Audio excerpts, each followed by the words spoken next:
네, 미국은 미래를 열어두고 앞으로 합의를 도모할 계획이라고 하지만 이 상황에서 중요한 것은 북한의 입장인데 북한의 반응은 아직 나오지 않고 있습니다. 오늘 합의 결정에 대한 평가와 앞으로를 전망해 보겠습니다. 하노이 국제미디어센터 연결하겠습니다. 금철현 기자, 오늘 회담 많은 기대를 모았는데 결국 공동성명 발표 없이 급작스럽게 끝났습니다. 역시 북미 협상은 쉽지 않아 보이네요.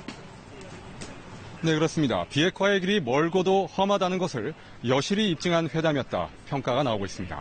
서로에 대한 신뢰를 언급하긴 했지만 결국 북미 양측 모두 아직 완전한 신뢰에 이르지 못했다는 것도 확인됐다는 평가입니다.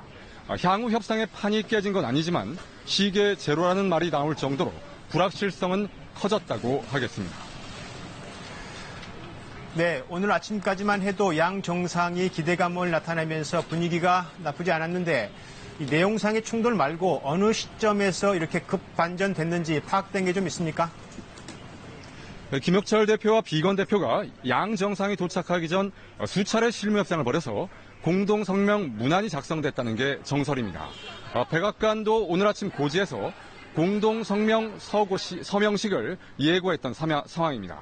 하지만 최종적으로 정상들이 타결할 것이 남아있다고 고위 소식통들의 언급이 있었는데 이렇게 본다면 결국 오늘 확대 정상회담에서 판이 뒤집혔다는 추론이 가능합니다. 네, 미국의 입장은 지금 충분히 나와 있습니다. 그럼 북한은 협상 과정에서 어떤 수준을 요구한 것으로 현지에선 보고 있나요? 아직 구체적으로 확인되지는 않고 있습니다. 다만 최종적이고 완전한 제재 완화까지는 여러 단계가 있어서 제재 완화도 간단치 않습니다. 북한도 이를 감안해서 전면적인 제재 완화까지는 요구하지 않았을 것이라는 분석도 있었는데 구체적인 내용은 확인되지 않고 있습니다. 네, 그러면 북한은 반대로 비핵화 조치로 어떤 것을 하겠다고 내놓았을까요? 트럼프 대통령이 밝힌 추가 핵실험과 미사일 발사 중단 외에 영변 핵시설 동결에서 영변 시설 폐쇄 이외에 다른 것, 즉 사찰 검증 수용이나 실무 그룹을 통한 ICBM 폐기 논의 시작 등을 제의했을 가능성도 있습니다. 다만 그 대가로 북한이 트럼프 대통령의 말대로 전면적인 제재 완화를 요구했는지는 북한의 발표가 있을 경우에만 가늠해 볼 수 있을 것 같습니다.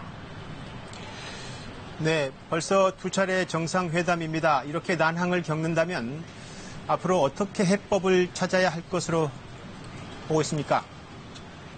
이번 회담은 탑다운 방식의 한계가 노출됐다, 이런 평가가 나오고 있습니다.